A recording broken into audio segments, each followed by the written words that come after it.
Malik Muhammad, an 8th grader at Muhammad University of Islam. I play second violin at Hyde Park Youth Symphony. I am a Chicago Musical Pathways Initiative Fellow, and this is my Make-a-thon proposal. Title: Music to My Ears, A Bomb from Bronzeville. According to Robert Gupta, classical violinist with the Los Angeles Philharmonic, live classical music performance is good for mental health. During his TED Talk, he explained how his music helped stabilize a person diagnosed with schizophrenia. In a one-on-one, face-to-face musical interaction, Mr. Gupta's live classical performance calmed him down and helped his overall mental state. This was the famous story of Nathaniel Anthony Ayers, an African-American musician and the subject of numerous newspaper columns, a book, and a 2009 film adaptation entitled The Soloist with Jamie Foxx. Like Robert Gupta, I also believe that music therapy can improve mental health. Further, I believe this restorative effect could extend to neighborhoods coping with chronic violence, and even strengthen the immune system of the human body and help protect communities hardest hit by COVID-19. Problem: there are a lot of unsafe neighborhoods in Chicago because of crime and violence. Some of these same neighborhoods are heavily victimized by COVID-19. Both of these epidemics continue to rise and show no sign of slowing down.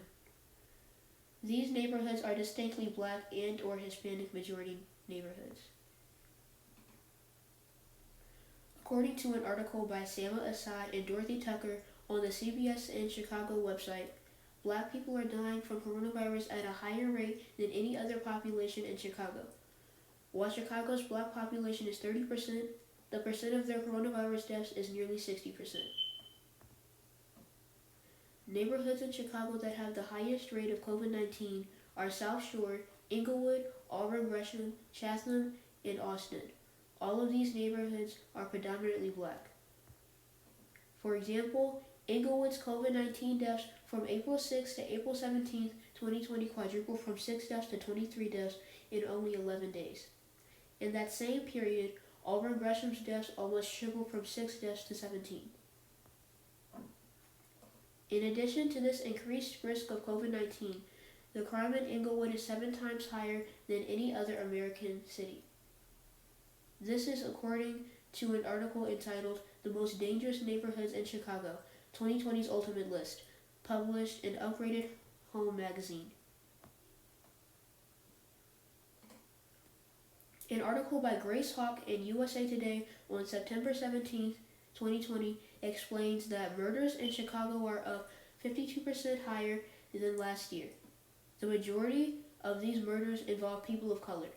Josiah Bates, in a Time magazine article published on April 11, 2020, points out that there have been more than 80 shootings across Chicago since March.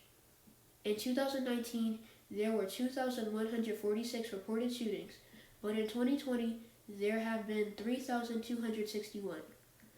That's more than 1,000 more shootings in the span of 1 year. Solution: I believe the type of sound therapy that Robert Gupta showcased, live classical music performance, can have a positive effect on mental health, the human immune system, and thereby help protect against COVID-19. I believe this kind of sound therapy, live classical music performance, may help communities cope with chronic violence and have a dampening effect on the community.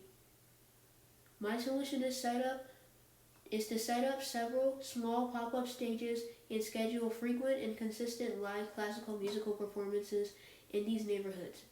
I believe a critical part of this sound therapy is that it is live and in person. It is not online nor from a radio or recording. We could showcase live performances of classical music artists and their young gifted students.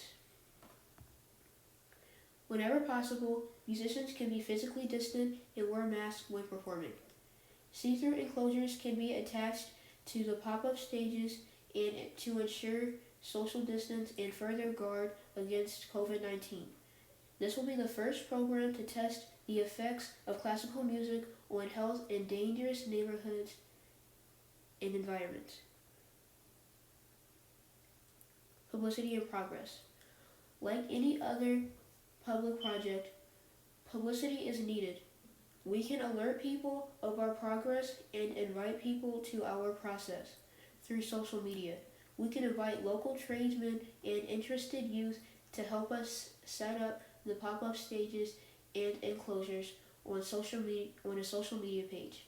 We can post pictures of live events and videos of interviews with the performers and residents.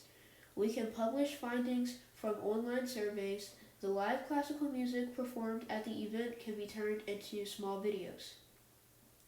We could highlight residents offering testimony and explaining the positive impacts on them and their neighborhoods. We can create a small GoFundMe page to accept donations to pay for materials. We could also partner with the Department of Health to raise awareness of mental illness and our sound therapies. Staff and musicians. When hosting public events in dangerous neighborhoods, there should be someone supervising. We must ensure residents are following specific measures and precautions put in place by the state for large gatherings. For protection, we can use small groups of security guards from local community organizations like the Nation of Islam. We can enlist neighborhood residents to help monitor children and ensure safety. This is also an opportunity for neighborhood classical music teachers and their advanced students to practice performing in front of a live audience. Other classical musicians can sign up at the performance. Musicians can fill out surveys about their performance and do live interviews to post on social media. Thank you for considering my presentation.